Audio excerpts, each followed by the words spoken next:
தலைவர் அவர்களே, கடந்த 27/9/2025 அன்று கரூர் மாவட்டத்தில் நிகழ்ந்த துயர சம்பவம் குறித்து மாண்புமிகு எதிர்க்கட்சி தலைவர் உள்ளிட்ட அனைத்து கட்சிகளை சார்ந்த பல்வேறு உறுப்பினர்கள் விதி 56 கீழ் ஒத்திவைப்பு தீர்மான அறிவிப்பும் விதி 55 கீழ் கவன ஈர்ப்பு தீர்மான அறிவிப்பும் கொடுத்திருக்கிறார்கள்.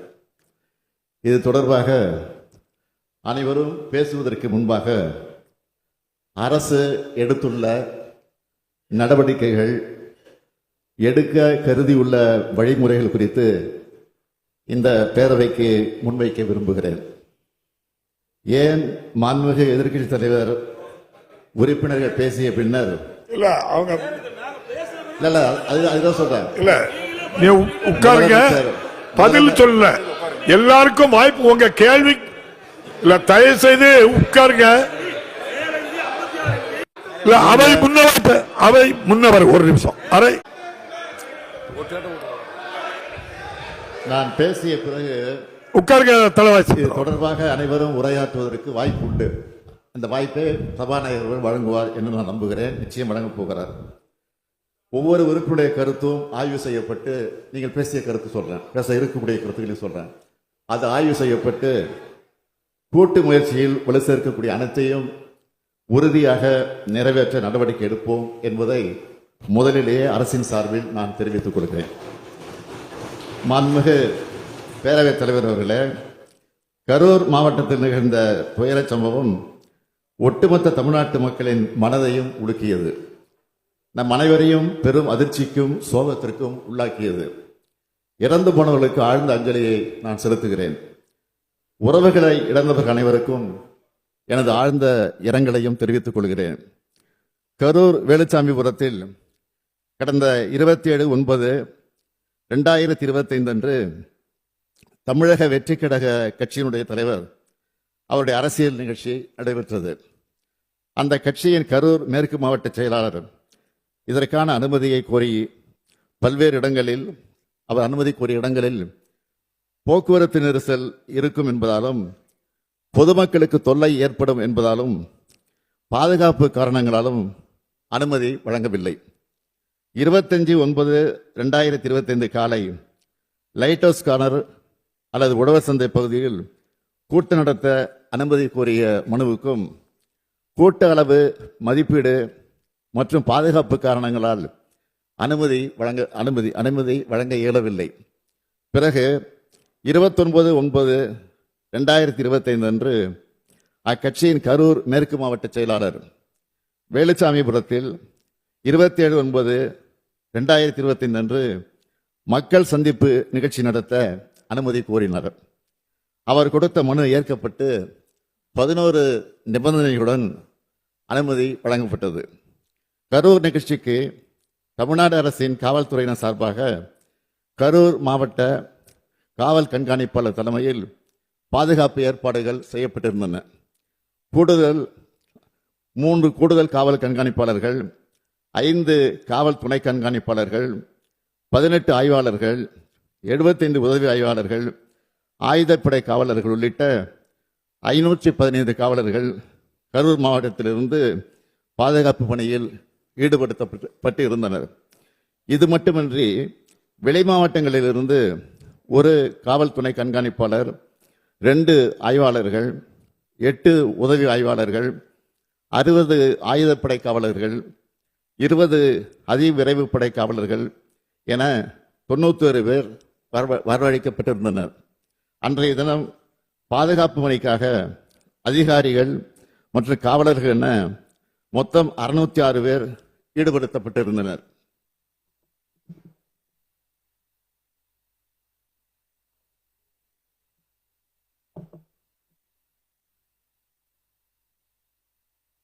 காவல்துறையை பொறுத்தவரை வழக்கமாக அரசியல் பரப்புரை கூட்டங்களுக்கு வழங்கப்படும் பாதுகாப்பு காவலர் எண்ணிக்கையை விட அதிகமாகவே வழங்கப்பட்டிருந்தது. பொதுக்கூட்ட நிகழ்ச்சி ஏற்பாட்டாளர்களால் 10,000 பேர் வருவார்கள் என்று தெரிவிக்கப்பட்ட நிலையில் அதைவிட அதிகமாக கூட்டம் வரும் என்று எதிர்பார்த்து கூடுதல் பாதுகாப்பு ஏற்பாடுகள் செய்யப்பட்டன. கூட்டம் நடத்த அனுமதி கோரி கொடுத்த கடிதத்தில் மாலை 3 மணி முதல் இரவு 10 மணி வரை என்று குறிப்பிட்டிருந்தார்கள். ஆனால் செய்தியாளர் சந்திப்பு மற்றும் சமூக ஊடகங்களில் மதியம் 12 மணிக்கு கட்சித் தலைவர் கரூர் வருவதாக அக்கட்சியின் பொதுச் செயலாளர் தெரிவித்திருந்தார். 2025 அன்று அக்கட்சியின் தலைவர் சென்னையில் இருந்து காலை 8:40 மணிக்கு புறப்பட்டு 9:25 மணிக்கு திருச்சி வந்தடைந்தார். அதன் பின்னர் நாமக்கல் நிகழ்ச்சியில் கலந்து கொண்ட பிறகு கரூருக்கு இரவு 7 மணிக்கு வந்துள்ளார். அதாவது அறிவிக்கப்பட்ட 12 மணி கடந்து 7 மணி நேரம் கழித்துதான் வந்தார். இந்த காலதாமதம் கூட்ட நெரிசலுக்கு முக்கிய காரணமாக அமைந்தது. இங்கே அனைத்து கட்சி சார்ந்தவர்களும் இருக்கிறீர்கள். உங்கள் அனைவருக்கும் தெரிந்த விஷயம்தான். கூட்ட ஏற்பாட்டாளர்கள் சில முக்கியமான ஏற்பாடுகளை செய்ய வேண்டும். அவை அன்றைய தினம் கரூரில் செய்யப்படவில்லை. காலை முதல் காத்திருந்த மக்களுக்கு போதிய குடிநீர் இல்லை. உணவு வழங்க எந்த விதமான ஏற்பாடுகளும் நிகழ்ச்சியை ஏற்பாடு செய்தவர்களால் செய்யப்படவில்லை. இயற்கை பாதைகளை கழிக்க பெண்களால் வெளியில் செல்ல முடியவில்லை. சம்பவம் நடந்த அதே வேலுச்சாமிபுரத்தில் இதற்கு 2 தினங்களுக்கு முன்பாக, அதாவது 25/9/2025 அன்று மாண்புமிகு எதிர்க்கட்சி தலைவர் அவர்கள் கலந்து கொண்ட பரப்புரை நிகழ்ச்சி நடந்துள்ளது. அந்த கூட்டத்தில் பங்கேற்றிருந்தவர்கள் முறையாக ஒருங்கிணைக்கப்பட்டு கட்டுப்பாட்டோடு நடந்து கொண்டனர். எந்தவித அசம்பாவிதமும் இல்லாமல் நடந்து முடிந்தது. அதில் சுமார் 12,000 முதல் 15,000 பேர் பங்கேற்றிருக்கிறார்கள்.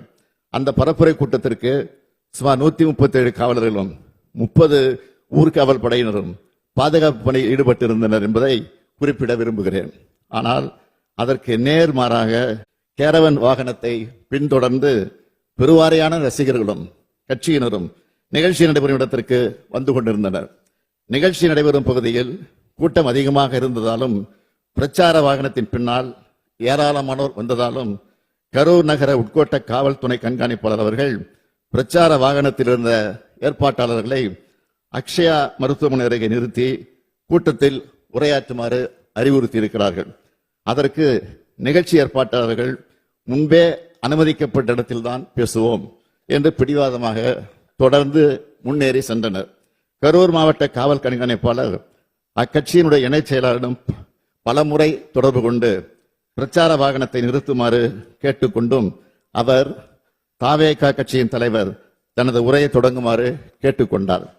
காவல்துறையின் வழிமுறைகளை மீறி வாகனம் அக்ஷனா மருத்துவமனையிலிருந்து 30-35 மீட்டர் தூரம் சென்றபோது இருபுறமும் இருந்த கூட்டத்தினரையே இது நிலைகுலைய செய்தது. இதனால் கூட்டத்தில் பல இடங்களில் அலைமோதல் ஏற்பட்டிருக்கிறது. கூட்டத்தில் இருந்த பெண்கள் மற்றும் குழந்தைகள் மத்தியில பீதி, மூச்சு திணறல், மயக்கம் மற்றும் நெரிசல் ஏற்பட்டது. பலரும் கீழே விழுந்து மிதிபட்டிருக்கிறார்கள். கூட்டத்தின் ஒரு பகுதியினர் ஜெனரேட்டர் பகுதிக்குள் நுழைந்து மின்சாரம் தாக்குவதை தடுக்க ஜெனரேட்டர் ஆபரேட்டர் மின்சாரத்தை துண்டித்திருக்கிறார்.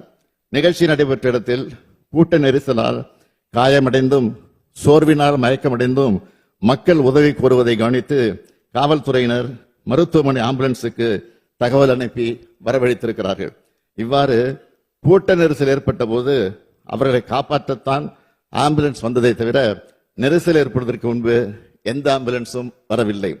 காவல்துறை, தீயணைப்பு மற்றும் மீட்புத் துறையினர் மற்றும் ஆம்புலன்ஸ் மீட்புக் குழுவினர் காயமடைந்தவர்களை மீட்டு அருகில் உள்ள மருத்துவமனைகளுக்கு அனுப்பி வைத்தனர். மீட்பு பணிகளில் முழுவீச்சு நடைபெற்றுக் கொண்டிருக்கும் போது தாவேகா கட்சியினர் 2 ஆம்புலன்ஸ் ஓட்டுநர்களை தாக்கி ஆம்புலன்ஸ் வாகனத்தை சேதப்படுத்தி இருக்கிறார்கள்.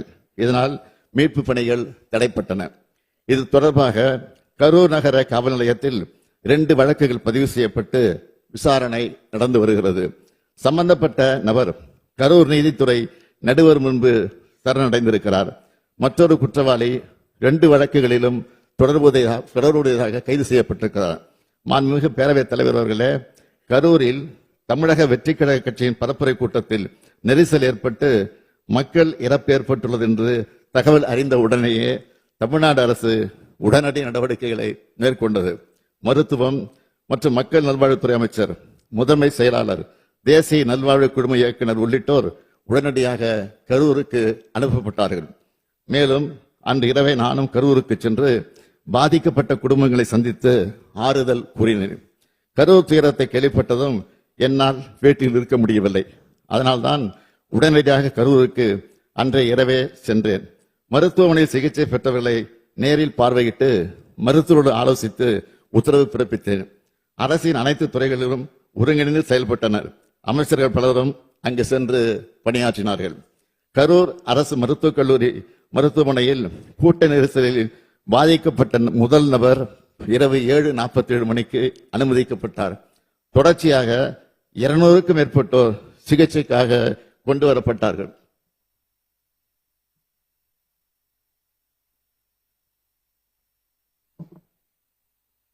அனுமதிக்கப்பட்டவர்களுக்கு சிறப்பு சிகிச்சை அளிப்பதற்காக சேலம், நாமக்கல், மதுரை, திருச்சி, திண்டுக்கல், கோயம்புத்தூர், புதுக்கோட்டை ஆகிய இடங்களிலிருந்து 152 மருத்துவர்கள், செவிலியர்கள், மருத்துவ உதவியாளர் வந்து பணியில ஈடுபட்டார்கள். பொது சுகாதார இயக்குநர் தலைமையில் கூடுதல் மருத்துவ குழுக்கள் அமைக்கப்பட்டன.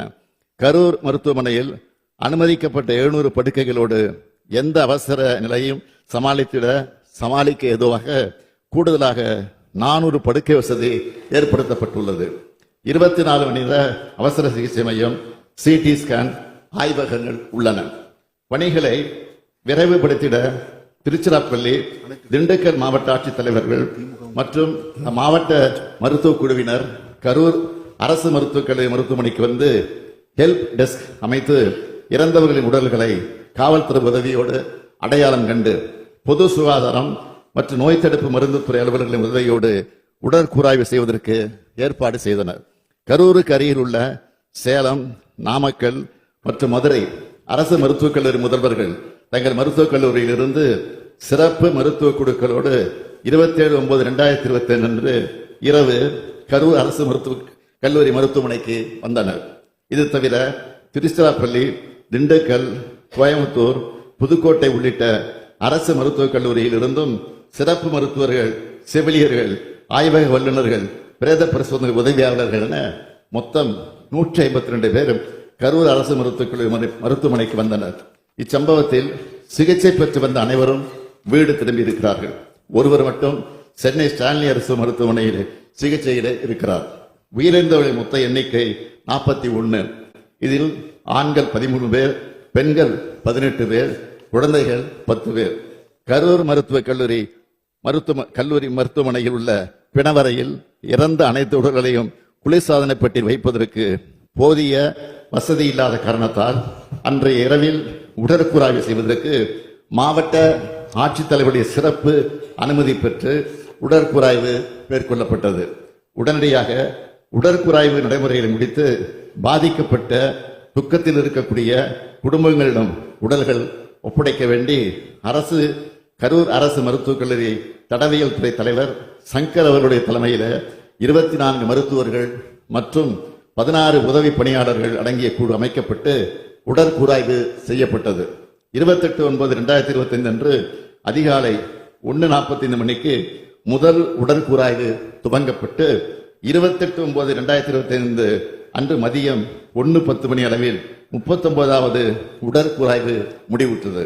காவல்துறை உயர் அதிகாரிகள் தலைமையில் 200க்கும் மேற்பட்ட காவலர்கள் 27/9/2025 அன்று கரூர் அரசு மருத்துவக் கல்லூரி மருத்துவமனை வளாகத்தில் குழுமிய பெரும் கூட்டத்தினரை ஒழுங்குபடுத்தி எந்த ஒரு அசம்பாவிதம் ஏற்படாமல் கவனித்துக் கொண்டனர். உயரமான இச்சம்பவத்தில் தமிழ்நாடு அரசின் சார்பில் முதலமைச்சர் பொது நிவாரண நிதியிலிருந்து உயிரிழந்த 41 நபர்களின் குடும்பங்களுக்கும் தலா 10 லட்சம் ரூபாய் வழங்கப்பட்டது. தீவிர காயமடைந்த 47 நபர்களுக்கு தலா 1 லட்சம் ரூபாயும், வெளிநோயாளிகளாக சிகிச்சை பெற்ற 55 நபர்களுக்கு தலா 50,000 ரூபாயும் என மொத்தம் 143 நபர்களுக்கு 4,84 லட்சம் ரூபாய் முதலமைச்சரின் பொது நிவாரணத்திலிருந்து வழங்கப்பட்டது. இந்த சம்பவத்தை விசாரிக்க 28/9/2025 அன்று ஓய்வு பெற்ற உயர்நீதிமன்ற நீதிபதி திருமதி அருணா ஜெகதீசன் அவர்கள் தலைமையிலே ஒரு நபர் ஆணையம் அமைக்கப்பட்டது. மாண்புமை சென்னை உயர்நீதிமன்றத்தின் உத்தரவுப்படி 3/10/2025 அன்று ஐஜி திரு அஸ்ரா கார்க் IPS அவர்கள் தலைமையில சிறப்பு புலனாய்வு குழு அமைக்கப்பட்டது. தமிழ்நாடு அரசு இந்த சம்பவத்தை சட்டப்படி விரைந்து கையாண்டது. அனுமதி வழங்கல், மருத்துவ உதவி, நிவாரண விநியோகம் அனைத்தும் சரியான முறையில் நடந்தன. இது போன்ற துயரங்கள் எதிர்காலத்தில் நிகழாமல் தடுக்க வழிகாட்டு நெறிமுறைகள் உருவாக்கப்பட்டு வருகிறது. இந்த நிலையில் இச்சம்பவம் குறித்து உச்ச நீதிமன்றத்தில் தொடுக்கப்பட்ட மேல்முறையீட்டு வழக்கில் இவ்வழக்கு சிபிஐ விசாரணைக்காக ஒப்படைக்கப்பட இடைக்கால உத்தரவு பிறப்பிக்கப்பட்டுள்ளது. நான் எனது 50 ஆண்டுகால பொது வாழ்க்கையில் எத்தனையோ நிகழ்ச்சிகளை பார்த்திருக்கிறேன், நடத்தியும் இருக்கிறேன். இங்குள்ள அனைத்து அரசியல் இயக்கங்களை சார்ந்தவர்களும் இத்தகைய அனுபவம் கொண்டவர்கள்தான். மாநாடுகள், பொதுக்கூட்டங்கள், ஆர்ப்பாட்டங்கள், போராட்டங்கள் நடத்தும் போது அதற்குரிய சட்டத்திட்டங்களும் நெறிமுறைகளுக்கும் பொது ஒழுக்கங்களுக்கும் கட்டுப்பட்டு நடத்தப்பட்டு வருகின்றன. அப்படித்தான் நடத்த வேண்டும். கட்டுப்பாடுகளை மீறும்போது அதனால் பாதிக்கப்படுவது நிகழ்ச்சிகள் நடத்தும் கட்சியினுடைய தொண்டர்கள் தான், நமது தமிழ்நாடு மக்கள் தான். சமூக வலைத்தளங்களில் தேவையற்ற வதந்திகள் பரவிய போது அதற்கு முற்றுப்புள்ளி வைக்க வீடியோ மூலமாக எந்த அரசியல் கட்சி தலைவரும் தன் கட்சி தொண்டர்களும் அப்பாவி பொதுமக்களும் இறப்பதை விரும்ப மாட்டார்கள் என்றுதான் நான் குறிப்பிட்டேன். இறந்தவர்கள் நமது உறவுகள் என்பதை மனதில் வைத்து அனைவரும் செயல்பட வேண்டும் என்று கேட்டுக்கொண்டேன். அது மட்டுமன்றி அரசின் உயர் அலுவலர்கள், காவல்துறையின் உயர் அலுவலர்கள் செய்தியாளர்களை சந்தித்து உண்மை நிலையை வீடியோக்களோடு ஆதாரத்தோடு தெளிவுபடுத்தினார்கள். மருத்துவமனையில் அனுமதிக்கப்பட்ட அனைவரையும் காத்தது நமது அரசு. அனைவருக்கும் உரிய சிகிச்சை அளித்தது நமது அரசு. உச்ச நீதிமன்றம் இந்த விவகாரத்தில் இடைக்கால உத்தரவு பிறப்பித்துள்ளது.